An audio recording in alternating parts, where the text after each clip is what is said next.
David R. here. Today, I'm going to talk to you about this book, The New Sugar Busters, Cut Sugar to Trim Fat. I bought this book based on the title alone. I didn't do any research. Normally, I would kind of look around, maybe look at some reviews or something. But I didn't do that in this case. I just wanted something that I could just read spontaneously, and a book that I would judge by its cover. Because really I thought that this book would be one of those sugar detox books. You know, those people, they go on a sugar detox for like 7 days or a month or even a year, where they consume no sugar. And hopefully fruits are included in that, by the way. But this book didn't offer that.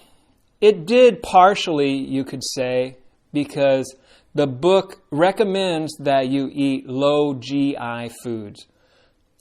Honestly, that sums up this whole book. Eat low GI foods. So, what are GI foods? GI stands for Glycemic Index. And I'll read you the proper definition. The Glycemic Index is a number from 0 to 100. That is assigned to a food item with pure glucose, arbitrarily given the value of 100. So glucose is 100 on this scale, 0 to 100.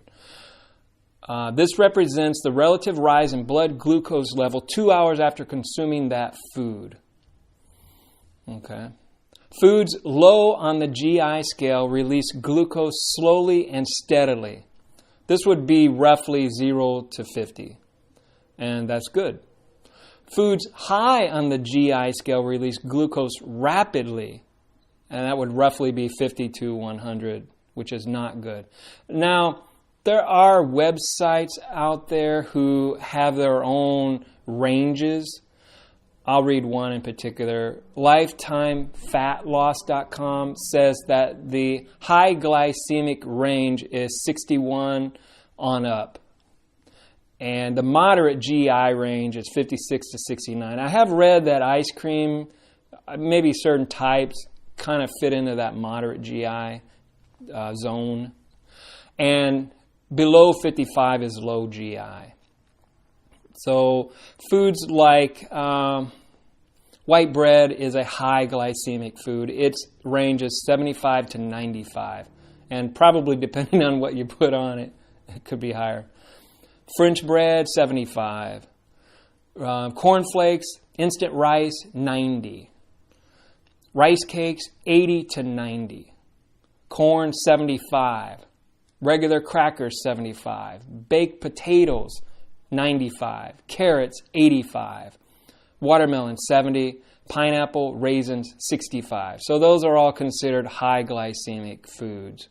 Now on the low end, for instance, rye bread is 35. Dried beans could be 30 to 40. Soybeans, 15, very low. Apricots, fresh, 10. That's even lower than soybeans.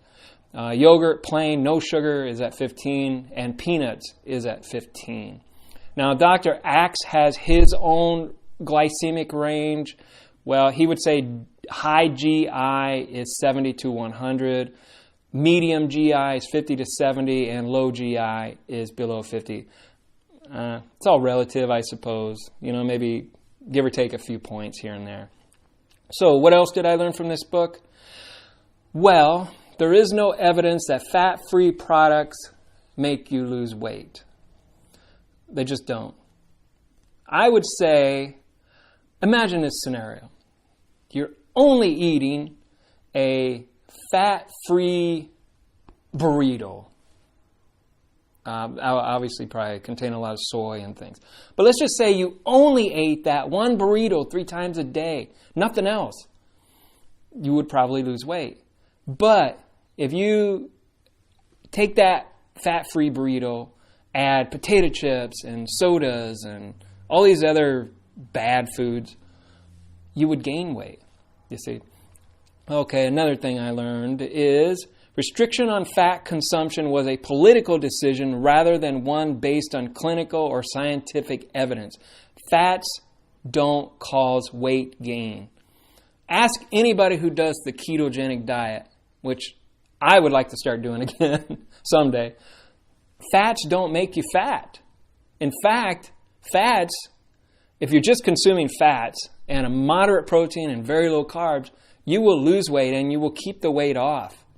Your A1Cs will be better. Your blood sugars will be better. Everything will improve. What else? Insulin is the mission control system for metabolism. Without it, you die. That's the truth. That's why diabetics have to inject. Well, type 1s and even some type 2s. Okay. Most cholesterol is manufactured at night by your own body because you need it. Without cholesterol, you would be very, very ill. Okay. And basically, this book is all about avoiding refined sugars and processed grains. That's it. Avoid sugars and processed grains.